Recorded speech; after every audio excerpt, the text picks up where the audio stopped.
اور اس کا جو پورا ایک جو ریڈیس بنتا ہے وہ ترکی کا حصہ، پورا جنوبی لبنان، پھر اس کے بعد حتیٰ کہ باب خیبر تک، مدینہ تک جو ہے یہ ریچ ان کا ایکسپینشنل ڈیزائن ہے. یہی وجہ ہے کہ اسرائیل آئے روز جو ہے وہ غرب اردن کے علاقے میں بھی نئی یہودی بستیاں بسائے جا رہا ہے، اور اسی طریقے سے اب جس طریقے سے ایران کو اس نے تاراج کیا ہے، پھر اس کے بعد یقیناً کوئی اگلی ڈیسٹینیشن وہ چنیں گے، اور یہ صرف اور صرف اسی صورت میں اس کے ان عزائم کے آگے بند باندھا جا سکتا ہے کہ اس وقت جو کم از کم جو ہمسایہ ممالک ہیں ایران کے، بالخصوص وہ ممالک جن کے ماضی میں اس کے ساتھ کچھ تنازعات بھی رہے ہیں، تو وہ اس وقت ان تنازعات کو فورگو کر کے ایک لارجر ایجنڈے پر اس وقت میں سمجھتا ہوں ایک سولیڈیرٹی کا مظاہرہ کریں تاکہ خطے کو بڑی تباہی سے بچایا جا سکے. خطے کو بڑی تباہی سے بچایا جائے، اور خطے پر اس کے اثرات کیا مرتب ہوں گے اپنے آگے والے ٹائم میں چل کے یہ بھی پوچھوں گی. لیکن جنرل رضا صاحب ذرا مجھے یہ بتائے گا، جو ہم یہ بات کر رہے ہیں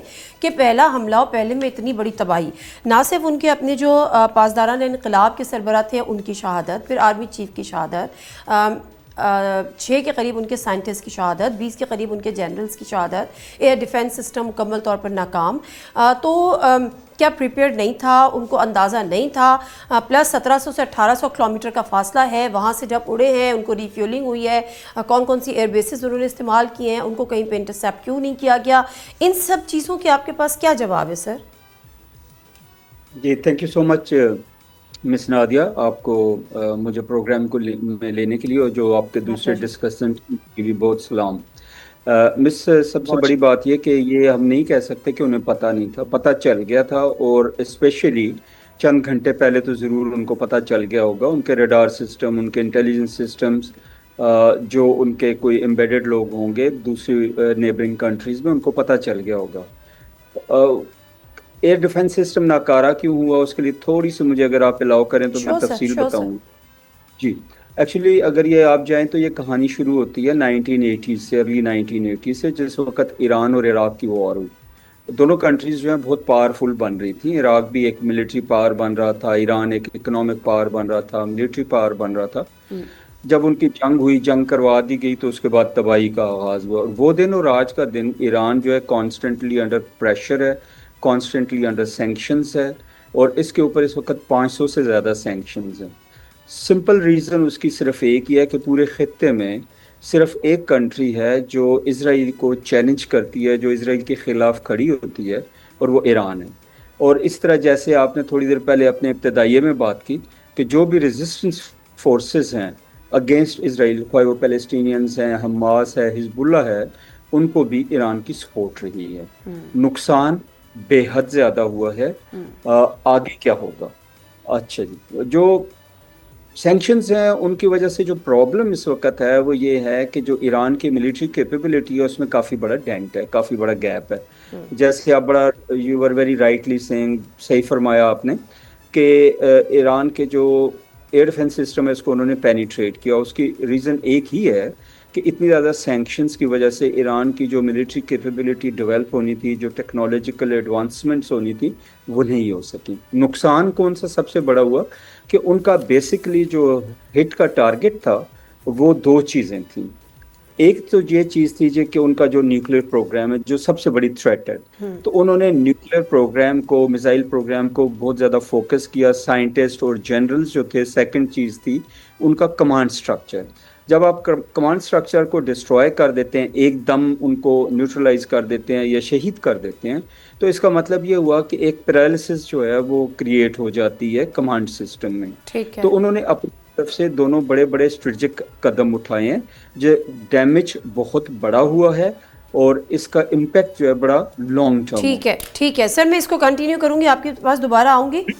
مجھے فرمائے گا منصور جعفر صاحب کہ انٹرنیشنل، ایک تو یہ کہ خطے پہ امپیکٹ، اگر بریف اس کو بھی کر دیجیے گا، لیکن اس کے ساتھ ساتھ جو ٹرمپ کی جو ہم لینگویج دیکھ رہے ہیں، میں تو بڑی حیران ہوئی ان کی ٹویٹ پڑھ کے. وہ تو ایک مطلب، میں سوری تھوڑا سا سلینگ ورڈ ہو جائے گا، بٹ ایک بدماش کی طرح وہ دھمکیاں باقاعدہ طور پر دے رہے ہیں کہ اگر آپ نہیں کیا تو تباہی ہوگی، تباہ ہونے کے لیے تیار ہو جائیں اور برباد ہونے کے لیے تیار ہو جائیں. مطلب یہ بڑی عجیب سی ٹرمینالوجی، بڑا ایک ویسی لینگویج استعمال کی ہے. تو پھر ایک تو خطے پہ اثرات، دوسرا ایک جو ٹرمپ کی بات ہے، تو اب ایران کہاں تک جا سکے گا؟ اس میں کوئی شک نہیں. ٹرمپ صاحب جس طریقے سے چیزوں کو بلی کرنے کے عادی ہیں، وہ بنیادی طور پہ تو ایک جیسے کہنا چاہیے نودولتیت تاجر ہیں، اور اسی حوالے سے ان میں کوئی اسٹیٹسمین شپ کی کوالٹی نہیں ہے، لہٰذا ان کو اس طرح کی زبان استعمال کرنے مطلب پہ وہ ڈپلومیٹک نارمز کے بھی اگینسٹ تھی. جی، جس طریقے سے امریکی عوام نے انہیں معاف کر کے تخت و تاج پہ بٹھا دیا ہے، آپ بھی اعلیٰ ظرفی کا مظاہرہ کرتے ہوئے انہیں معاف کر دیجیے، اور ہم ان کے جو عزائم ہیں اس پر بات کرتے ہیں. اس میں کوئی شک نہیں کہ انہوں نے خاص طور پہ ابھی جو ٹویٹ کیا ہے ریسنٹلی، اس میں انہوں نے اسی نوعیت کی زبان استعمال کی ہے کہ اس خطے کو تباہی کے لیے، خاص طور پہ ایران کو تباہی کے لیے تیار رہنا چاہیے. اور بالخصوص جس بات پر ایران کو یہ دھمکی دی جا رہی ہے وہ اس ماڈرن ورلڈ میں، اس جدید دور میں، میں سمجھتا ہوں ہر انڈیپینڈنٹ ساورن ملک کا ایک حق ہے. سر وہ تو ٹھیک ہے، معذرت تھوڑا سا آپشنز کیا ہیں ایران کے پاس؟ آپشنز کیا ہیں امریکہ کی اس تڑی اور دھمکی کے بعد؟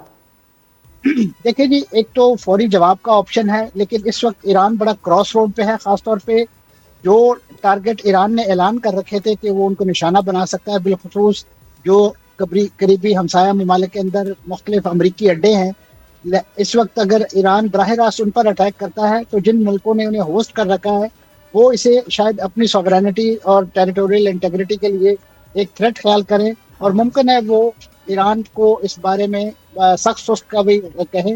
دوسرا آپشن اس کے پاس یقیناً براہ راست اٹیک کا ہے، لیکن جس طریقے سے جنرل صاحب نے فرمایا کہ ایران کی جو ملٹری کیپیبلٹی ہے وہ بہت حد تک کمپرومائز ہے، اور اس کو خاص طور پہ پے در پے لمبی سینکشنز ہیں، اس کے بعد جو ریپیئر اور خاص طور پہ اس میں جو اپ گریڈیشن کے مراحل تھے وہ بھی اس پر نہیں کیے جا سکے.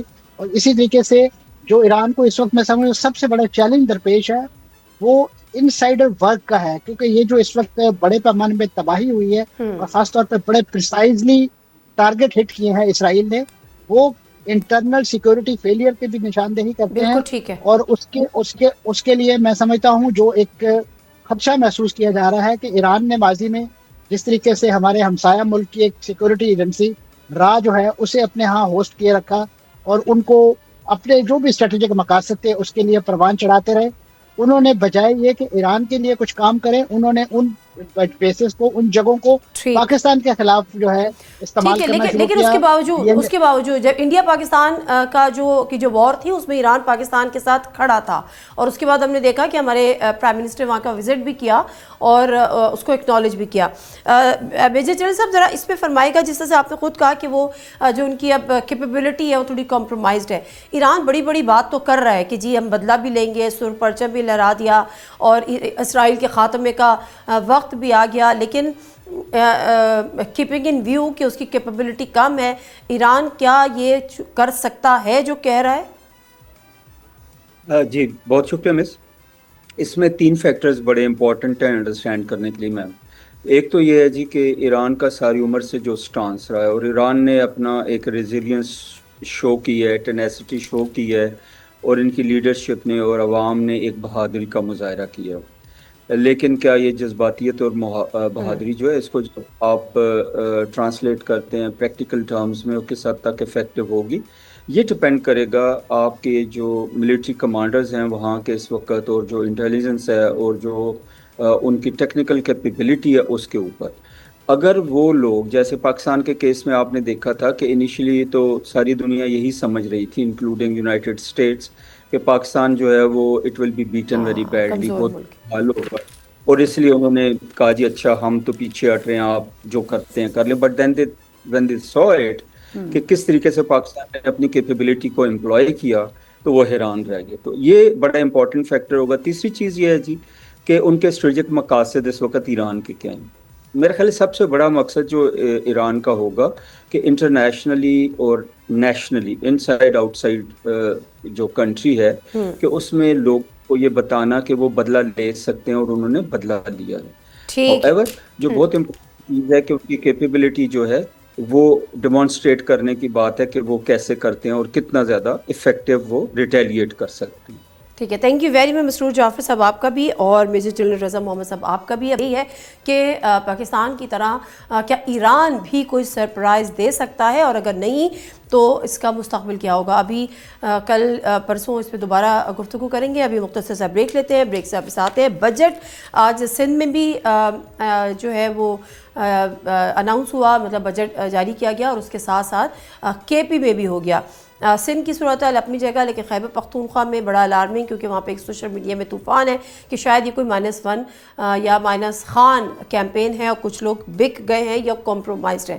بریک لیتے ہیں، ذرا بجٹ کے معاملات پہ بھی بات کرتے ہیں، ہمارے ساتھ رہیے۔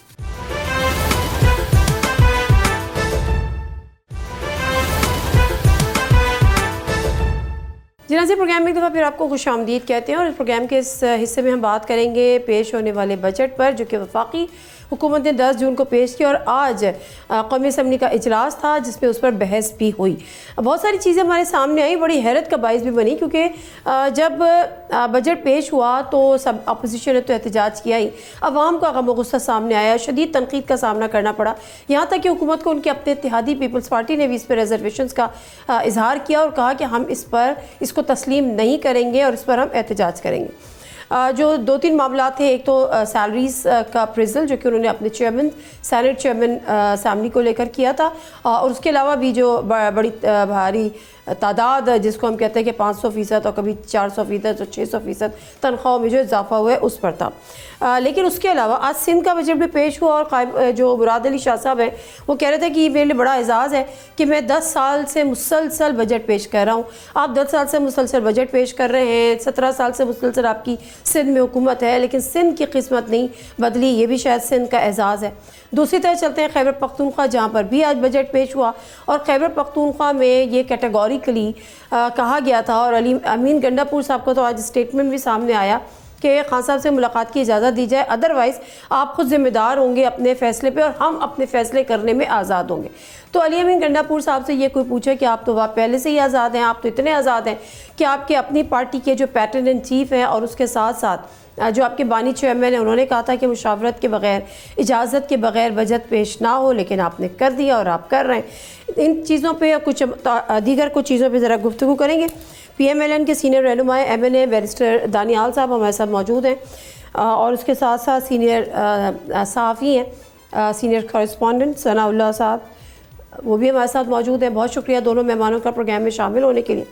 میں ذرا کوئی ثناء اللہ صاحب اور اگر دانیال صاحب آپ کی اجازت ہو تو ایک تو چھوٹے چھوٹے شارٹ سنوانا چاہتی ہوں، ایک کلپس ہے، ویڈیو کلپس ہے، وہ دکھانا بھی سنیے گا، اور اس کے بعد پھر آتے ہیں، ذرا چلائیے گا پلیز کو ایک خواجہ آصف صاحب کیا کہہ رہے تھے، اور اس کے ساتھ ساتھ رانا ثناء اللہ صاحب نے بھی کوئی بات کی ہے۔ تو میں نہیں سمجھتا کہ یہ مناسب بات ہے، یہ قوم کے پیسے ہیں۔ میں اس بات سے بہت ڈسٹرب ہوں کہ آپ 21 لاکھ روپے کا پیکج آپ کا ہو جائے، گاڑیاں، فورن ٹورز اور ایمنس پاورز، یہ واپس نہیں ہوگا، تو میں فلور کے اوپر بھی یہ بات کروں گا اسمبلی۔ چیئرمین سینٹ اور اسپیکر جو اسمبلی کی جو تنخواہ میں ایک دم سے اضافہ ہوا اس کو اپوز کیا خواجہ آصف صاحب نے بھی، لیکن رانا ثناء اللہ صاحب ایک سٹیپ آگے چلے گئے، وہ کہہ رہے ہیں اس بجٹ میں ایسی چیزیں ہیں کہ PMLN بھی شاید اس سے متفق نہ ہو۔ دانیال صاحب اجازت دیجیے گا میں ذرا کوئک رسپانس لے لوں ذرا ثناء اللہ صاحب سے، پھر آپ کی طرف آتی ہوں۔ ثناء اللہ صاحب، یہ کیا ماجرا ہے کہ حکومت ان کی ہے، PMLN کی ہے، وہ کہہ رہے ہیں PMLN متفق نہ ہو، اہم اتحادی ہیں پیپلز پارٹی، وہ اس پر احتجاج کی باتیں کر رہی ہے، تو سر یہ پھر بجٹ بنایا کس نے؟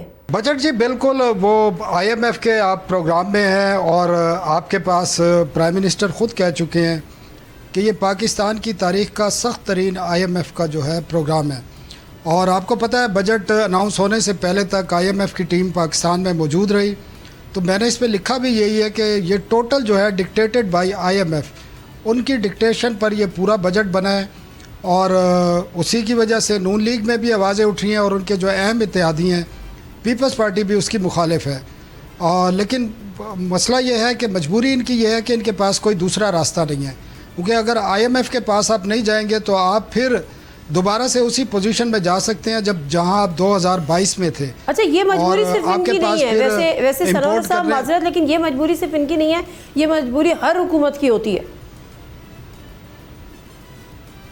میں ذرا دانیال صاحب سے بات کروں، جب آپ کے پاس آپ دیکھیں، ثناء اللہ صاحب مجھے 2 منٹ میری بات سن لیں پہلے، آپ بات یہ ہے کہ آپ آئل امپورٹ کرتے ہیں، آپ کھانے پینے کی چیزیں امپورٹ کرتے ہیں، جب آپ کے پاس ڈالر ہی نہیں ہوگا تو آپ کے تو ملک میں گاڑی بند ہو جائیں گی، آپ کے کھانے پینے کی شارٹیج ہو جائے گی، اور اسی کے حساب سے پھر یہ جب بجٹ آیا ہے تو اس میں آپ دیکھ لیں اس میں کوئی ریلیف کا کوئی پلان نہیں ہے، نہ نوجوانوں کے لیے، نہ خواتین کے لیے، نہ کسی ایجوکیشن کے لیے. ایجوکیشن کا بجٹ کم ہوا ہے، ہیلتھ کا بجٹ کم ہوا ہے. تو آپ دیکھ لیں پھر اس میں رہے گا کیا؟ پھر تو تنقید ہی ہونی ہے. بالکل ٹھیک ہے.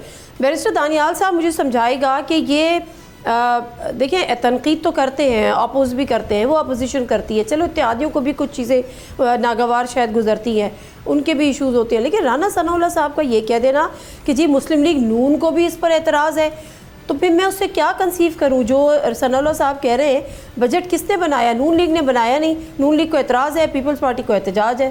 بسم اللہ الرحمن الرحیم. تھینک یو جی for having me on the show. دیکھیں جی، پہلے بات اگر آپ بجٹ کی کریں تو یہ بجٹ جو ہے پچھلے بہت سارے بجٹ سے کافی ڈفرینٹ ہے. And one of the reason I سے سو کہ اس ملک میں پچھلے 3 سال یا 4 سال جو یہ کرتے رہے، ضربے لگاتے رہے، اور یہ ملک لہو لہان تھا. اس لہو لہان ملک کو ہم نے مرہم رکھی، اور مرہم رکھتے رکھتے ہم یہاں پہ لے کے آئے کہ آج یہ چلنے کے قابل ہے. یہاں جتنے بھی آج لوگ ہیں، تنقید کرنے والے بھی لوگ ہیں، وہ سب یہ ایکسپیکٹ کرتے تھے کہ اس بجٹ میں تباہی بجٹ ہوگا، اس میں ٹیکسز کی بھرمار ہوگی، اس میں ٹیکس بینڈ وائڈن کیا جائے گا، اس میں نیو ٹیکسز امپوز کیے جائیں گے، be it real estate, be it any other sector. یہ تمام وہ لوگ ہیں جو آج خاموش ہو چکے ہیں، جنہوں نے پوری چارج شیٹ اٹھا کے رکھی ہوئی تھی. لیکن اگر آپ پوائنٹ بائی پوائنٹ جائیں اس بجٹ میں تو آپ نے دیکھا اس میں ای وی پالیسی انٹروڈیوس کرائی، آپ نے دیکھا اس میں آپ نے جو سبسڈیز دی ہوئی تھی ان کو اٹھایا نہیں، آپ نے دیکھا کہ اس میں جو ٹیکس وائڈن کرنے کا جو تھا ایک میکنزم تھا، جہاں عام بندے کے اوپر جو 1 لاکھ تنخواہ لیتا ہے ان کی ٹیکس بینڈ انکریز کرنے کی سجیشنز تھی، ان کو امپوز نہیں کیا گیا. اینڈ سو آن. اس سے آپ کی معیشت چلے گی، اور انشاءاللہ in the coming years the budget in the coming years will be even better, اور عوام دوست بجٹ ہوں گے جس سے مہنگائی کی شرح کم ہوگی انشاءاللہ تعالیٰ. لیکن وہ جو آپ جس مرہم کی بات کرے تھے نا، مرہم رکھا، اس مرہم کا نام جو ہے وہ پارلیمنٹیرینز کی تنخواہ میں اضافہ ہے، یا اس مرہم کا نام جو ہے وہ 600% اضافہ ہے جو آپ نے چیئرمین سینٹ اور اسپیکر قومی اسمبلی کے تنخواہوں میں کیا ہے؟ پھر کروڑوں روپے آپ نے وزیر اعظم ہاؤس کے گارڈننگ کے لیے رکھ دیا، اس کی ڈسپینسری کے لیے. عثمان کا نام ہے جو آپ نے عام بندے کو ریلیف دیا. نہیں، اگر آپ نے میرے سے بات کرنی ہے تنخواہوں کی، تو تنخواہوں کا اس بجٹ میں کوئی انکریز نہیں ہے پارلیمنٹیرینز کی. اس بجٹ میں بے شک نہیں ہے، پہلے اناؤنس ہو چکی تھی اور اپروو بھی ہو چکی تھی. وزیر اعظم نے نوٹس لیا، خواجہ آصف صاحب نے بھی اس کو جو ہے وہ ٹھیک ہے. ایک سیکنڈ ثناء اللہ صاحب، اب آپ نے تو ان کی باتیں سن لی ہیں. وہ کہہ رہے ہیں ہم نے ابھی بھی اپنے فسکل اسپیس میں رہتے ہوئے عام آدمی کو ریلیف دیا ہے. ذرا مجھے وہ لسٹ تو بتائیے گا اس ریلیف کی، اگر آپ کے پاس ہے تو شیئر کر دیں پلیز. دیکھیں، میں نہیں سمجھتا کہ آئندہ 2-2.5 سال کوئی ریلیف ہوگی. اس کی وجہ یہ ہے کہ آپ IMF پروگرام میں، جس طرح میں پہلے بتا چکا ہوں. لیکن انٹرسٹنگ بات یہ ہے کہ اس صورتحال میں بھی انہوں نے عوام کے لیے تو نہیں، اپنے لیے بہت ساری ریلیف نکال رہی ہے، اور اس کی وجہ میں آپ کو بتاؤں. نیشنل اسمبلی کا انہوں نے 28% بجٹ بڑھایا ہے، سینٹ کا انہوں نے 25% بجٹ بڑھایا ہے. انہوں نے وفاقی وزراء، وزیر مملکت، مشیر، SAPM کی جو تنخواہ اور برات کا بجٹ ہے نا، وہ ڈبل کر دیا ہے. اور باقی بھی اسی طرح جو، اور ارکان پارلیمنٹ کے لیے آپ اگر ترقیاتی بجٹ کو دیکھیں نا، جو انہوں نے گھٹا کے 1000 ارب روپیہ کیا، اور اس میں کون کون سے پروجیکٹ ختم کیے ہیں اس کو تو چھوڑ دیں، لیکن اس میں سے 70 ارب روپے انہوں نے ارکان پارلیمنٹ کی اسکیموں کے لیے نکالنی ہے. اور وہ اسکیمیں کیا ہیں؟ وہ کسی کی پانی کی سپلائی کی اسکیم ہے، کسی کو گیس کی سپلائی ہے، بجلی کی ہے، وہ روڈ ٹو جو کھیت تک ایک سڑک بنتی ہے اس کی اسکیمیں ہوتی ہیں. اور یہ سیاسی ہیں ساری کی ساری چیزیں. اپنے جو حلقے ہیں ان کو مضبوط کرنے کے لیے جو ڈسٹرکٹ گورنمنٹس کا کام ہے یا میکسیمم صوبائی حکومتوں کا کام ہے، وہ اس پہ بھی IMF اعتراض نہیں کرتا کہ آپ نے IMF نے PSDP میں صوبائی پروجیکٹ تو نکال دیے سارے، لیکن آپ ارکان پارلیمنٹ کے ذریعے یہ چھوٹے چھوٹے حلقوں کے چھوٹے چھوٹے پروجیکٹ کے لیے آپ 70 ارب روپے کی سیاسی رشوت دے رہے ہیں. یہ تو ایسے لگتا ہے کہ IMF نے اٹھا کے ان کو دے دیا اور انہوں نے اناؤنس کر دیا. تو رانا ثناء اللہ صاحب جبھی تو کہہ رہے ہیں کہ مسلم لیگ نون کو بھی اعتراضات ہیں. جی ہوں گے اعتراضات، انہوں نے جا کے لوگوں کو فیس کرنا ہے. اور انٹرسٹنگ بات جو میں ایک بات بتاؤں نا، اس ملک میں ہوتا کیا رہا ہے، اس ملک میں ایسا فائنانس منسٹر آتے ہیں، کبھی معین قریشی کو لاتے ہیں، کبھی حفیظ شیخ کو لے آتے ہیں، کبھی آپ یہ شوکت عزیز کو لے آتے ہیں اور اب یہ ایک اور تحفہ لے کے آئے ہیں. اب انہوں نے ان کی بات نہیں سننی. میں آج بھی کہتا ہوں کہ اس ملک میں وزیر خزانہ سیاسی آدمی ہونا چاہیے. سیاسی جو سیاستدان کو وزیر خزانہ ہونا چاہیے. کم از کم اس کو پتہ تو ہوتا ہے کہ عوام کے مسائل کیا ہیں. ایک آدمی جو 2.5 کروڑ روپے تنخواہ لے رہا ہے حالت کا شہری اس کو لا کے بٹھا دیا ہوتا ہے. بالکل صحیح بات ہے. بیرسٹر دانیال صاحب ایک چیز وہ تمام جو ابھی جو بات ہوئی ہے جو چیزیں انہوں نے بتائی ہیں ثناء اللہ صاحب نے اس کا آپ ضرور جواب دیجیے گا. لیکن جو 70 ارب جو پارلیمنٹیرینز کے لیے اور ان کے لیے رکھے جاتے ہیں کہ اپنے اپنے حلقوں میں کام کرائیں, سر یہ جو پارلیمنٹیرینز ہوتے ہیں یہ لیجسلیٹرز ہوتے ہیں اور ان کا کام لیجسلیشن ہوتا ہے, نہ کہ اپنے گلی محلے میں پانی اور نلکے اور گٹر کے کام کرانا, نہ سڑکوں کا کام کرانا. تو یہ ریفارمز کبھی آئیں گی ہمارے یہاں کہ جی آپ کا جو لوکل گورنمنٹ ہے, جو ڈسٹرکٹ گورنمنٹ ہے, وہ اس کا یہ کام ہے, پارلیمنٹیرینز کا یہ کام نہیں ہے, دے آر سمپلی لیجسلیٹرز؟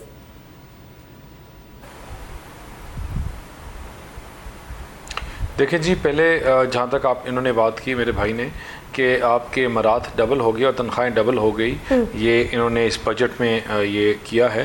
میں I have the budget right in front of me. اگر یہ چیز بجٹ میں مجھے نکال کے دے دیں کہ اس بجٹ میں یہ کام ہوا ہے تو I will be accountable for it. اس میں ایسی کوئی چیز نہیں لکھی ہوئی. ایک سیکنڈ دانیال صاحب, ایجوکیشن کا بجٹ کتنے % انکریز ہوا ہے اس دفعہ؟ تمام شکوں کے باوجود آپ کا جو کمپیریٹیو انالیسس میں نے آپ سے ہی نہیں کہا کہ 0.8% آف جی ڈی پی ہے, 1% بھی نہیں ہے جی ڈی پی کا ایجوکیشن اماؤنٹ. ہم نے ہائر ایجوکیشن کمیشن کا بجٹ کم کیا گیا ہے. میں بتاتا ہوں, جب لاسٹ بجٹ آیا تھا تو انفلیشن جو تھی وہ نہیں بھائی ایک سیکنڈ آپ ریئل ٹرمز کی بات کریں. جب لاسٹ بجٹ آیا تو inflation in real terms was about 26-27%. ابھی جو انفلیشن ہے, مہنگائی کی شرح ہے, وہ تقریباً سنگل ڈیجٹ کے اوپر آ گئی ہے. اکانومسٹ آپ تمام کو اٹھا کے دیکھ لیں تو آپ کو اکنامک انڈیکیٹرز جو بتاتے ہیں, کہتے ہیں کہ ملک صحیح سمت میں جا رہا ہے, ملک ایک رائٹ ڈائریکشن میں جا رہا ہے. تو why your important allies are not with you? The People's Party is not with you. Leave the opposition. Because we all can because we can all disagree on certain things. جس طرح میں نے poverty elevation کے لیے میری ایک اور اپنی سوچ ہے. I can disagree on certain things. میں اسی طرح ہمارے جو سینئرز ہیں یا اور لوگ ہیں, they can disagree on certain things. مطلب disagree کرنا تو اس میں کوئی غلط بات نہیں ہے. مجھے لگتا ہے کہ ہاسٹیلٹی میجرز میں آپ کے جو XYZ کی جو اماؤنٹس تھی وہ زیادہ ہونی چاہیے تھی. اچھا ٹھیک ہے, ایک سیکنڈ بیرسٹر صاحب, ایک سیکنڈ میں ثناء اللہ صاحب سے ذرا بات کروں, میں واپس آؤں گی آپ کی طرف. مطلب اس میں آپ کے ٹھیک ہے, I got your point sir. I got your point. Your point has been established. Wait a minute. ثناء اللہ صاحب, یہ جو پیپلز پارٹی نے جو دیے ہیں کچھ ریزرویشنز کا اظہار کیا ہے, آلدو کہ پچھلے بجٹ میں بھی کیا تھا اور بلال بھٹو زرداری صاحب نے کہا تھا کہ ہم اس کو پاس نہیں ہونے دیں گے, ہم بیٹھیں گے نہیں, اور پھر کچھ ہوا بھی تھا, پھر بات چیت ہوئی, معاملہ مکمکا ہو گیا. ابھی جو ان کی ریزرویشنز ہیں وہ جینین ہیں اور آپ کو لگتا ہے کہ یہ اس میں کوئی جان ہے؟ وہ کہہ رہے سرٹن چیزوں پہ ہے, it would be settle down soon. میں نہیں سمجھتا کہ پیپلز پارٹی جو سب سے اتحادی جماعت ہے وہ کوئی بجٹ میں رکاوٹ ڈالے گی. ضرور ہے, سیاست ضرور ہوتی ہے, لیکن انہوں نے اس بجٹ کے اندر اپنا پورا حصہ لیا ہے. آپ دیکھیں, میں آپ کو بڑا انٹرسٹنگ فگر بتاتا ہوں. PSDP میں IMF کی یہ شرط تھی کہ صوبائی پروجیکٹ ختم کر دیے جائیں, بہت سارے ختم کیے گئے ہیں, لیکن پیپلز پارٹی نے NSE میں بیٹھ کے 67 ارب روپے اپنے لیے رکھوائے ہیں. جناب آپ ایسی بات نہیں ہے, آپ نے پنجاب کے لیے بھی رکھے ہیں, آپ نے بلوچستان کے لیے 230 رکھے ہیں. آپ حیران ہوگی KP کے پروجیکٹ کے لیے کتنے پیسے ہیں پتہ ہے آپ کو؟ 57 کروڑ روپے. آپ مجھے بتائیں. اور وہاں پہ ایک اتنا بڑا پروجیکٹ ہے جس سے 3 لاکھ ایکڑ زمین سیراب ہونی ہے. 184 ارب روپے کا پروجیکٹ ہے چشمہ لفٹ بینک کینال. آپ اس کے لیے 10 کروڑ روپے رکھ رہے ہیں, شرمناک بات ہے. اور نہ صرف فیڈرل نے اس پہ زیادتی کی ہے بلکہ KP کے وزیر اعلیٰ نے بھی اس پر جو ہے کوئی آواز نہیں اٹھائی, اور وہ 25 سال سے پروجیکٹ زیر التوا ہے, NEC سے اور ایکنک سے اپروو ہے 25 سال سے.